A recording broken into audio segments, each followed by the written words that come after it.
තමයි බලන්න යන්නේ. ගෙදර ඉඳන් කොහොමද අල්ටිමේට් චෙස්ට් වර්කවුට් එකක් කරන්න ගියා. ඒකත් එක්සර්සයිස් 4කින්. මුළු චෙස්ට් එකටම වදින්න අපි කොහොමද වර්කවුට් ස්ප්ලිට් එකක් කරන්නේ? මේ එක්සර්සයිස් 4 තමයි incline push up, decline push up, Hindu push up and diamond push up. අපි මේ හැම එක්සර්සයිස් එකක් කරද්දිම එක එක්සර්සයිස් එකකට reps 10 ගානේ සෙට් 3ක් කරන්න ඕනේ.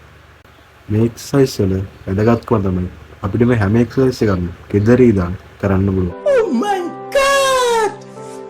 අපිට කිසිම දෙයක් ඕන වෙන්නේ නැහැ ජිම් එකේ තියෙන. අපි මුලින්ම කතා කරමු මේ ඉන්ක්ලයින් පුෂ් අප් ගැන. මේ ඉන්ක්ලයින් පුෂ් අප් කියන්නේ එච්චර අමාරු එක්සර්සයිස් එකක් නෙමෙයි.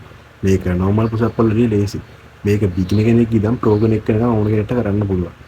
මේකෙදී ගොඩක් ફોකස් වෙන්නේ අපේ ලෝවර් චෙස්ට් එක. ලෝවර් චෙස්ට් එක වගේම අපේ ෂෝල්ඩර් වල ග්‍රෝ එකටත් මේක උදව් වෙනවා. මේ එක්සර්සයිස් එක කරද්දී අපේ එන්ඩියුරන්ස් එක වගේම මොබිලිටි එක සුපිරිටම වැඩි වෙනවා.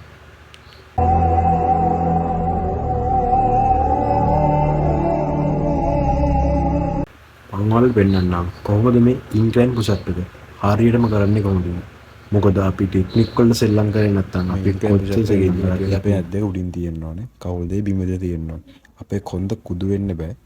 ඒ කියන්නේ සරල දෙකක් වගේ අංශ 180 කට තියෙන්න ඕනේ. අපේ අත් දෙක අංශ 45ක ඇන්ගල් එකකින් තියෙන්න ඕනේ.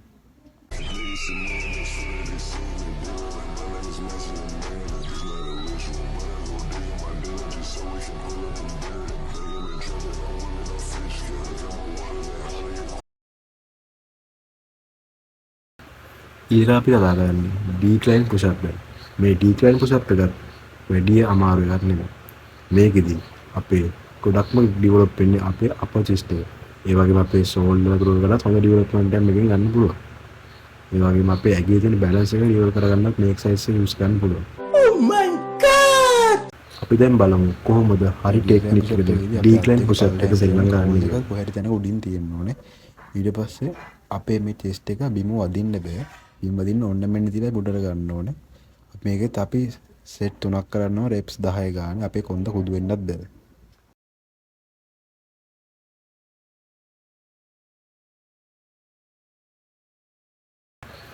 ඊළඟ අපි කතා කරන්නේ හින්දු පුෂ් අප් එක ගැන. මේ එක්සර්සයිස් එක විල්ලා බිගිනර් කෙනෙක්ට එකපාරම කරන්න බෑ එක්සර්සයිස් එකක් නෙමෙයි. මොකද මේකෙදි ඩීප් ස්ට්‍රෙච් එකක් කරනවා. මේක ඇවිල්ලා චෙස්ට් වර්කවුට් එකක්ම නෙමෙයි. මේක ඇවිල්ලා අපර් බොඩි වර්කවුට් එකක්. මේකෙදි එහෙම කියන හේතුව තමයි අපේ chest, shoulders, back, bicep, tricep, traps ඒ ඔක්කොටම මේ එක්සර්සයිස් එකේ හොඳ ග්‍රෝ එකක් වගේම ඩෙවලොප්මන්ට් එකක් හම්බෙනවා. මේකේ වටිනම දේ තමයි මේකෙදිත් අපිට සුපිරි ඩීප් ස්ට්‍රෙච් එකක් ගන්න පුළුවන්.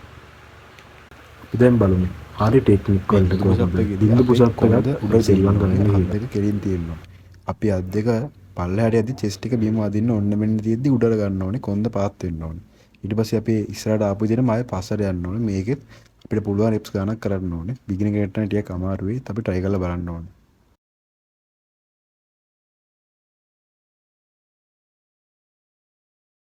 ඊළඟ අපි කතා කරන්නේ මේ ඩයමන්ඩ් පුෂ් අප් ගැන. මේ පුෂ් අප් එකේ ටාගට් වෙන්නේ අපේ ඉන චෙස්ට් එක. ඒ කියන්නේ මේ චෙස්ට් එක මැද්දේ තියෙන ગેප් එක වගේ තැන. ඒකෙදි අපිට සුපිරිම ග්‍රෝ එකක් බලන්න පුළුවන්. මොකද මේ එක්සර්සයිස් එක chest වලට සුපිරිම එක්සර්සයිස් එකක්. මේක normal push up වලට ටිකක් අමාරුයි. ඒ වගේම මේකෙන් අපිට හොඳ tricep development එකක් බලා ගන්නත් පුළුවන්. ඒ වගේම මේකටත් කිසිම දෙයක් අපිට ඕන කරන්නේ නැහැ gym එකේ තියෙන. මේ diamond push up එකේදී අපි දැන් බලමු කොහොමද මේ diamond push up එක හරි ටෙක්නික් වලට අනුව කරන්නේ. chest එක බිම වද්දන්නේ නැහැ. වද්දන්න ඕන මෙන්න තියෙ උඩට ගන්න ඕනේ. මේකෙත් අපි set 3ක් කරන්න ඕනේ reps 10 ගානේ.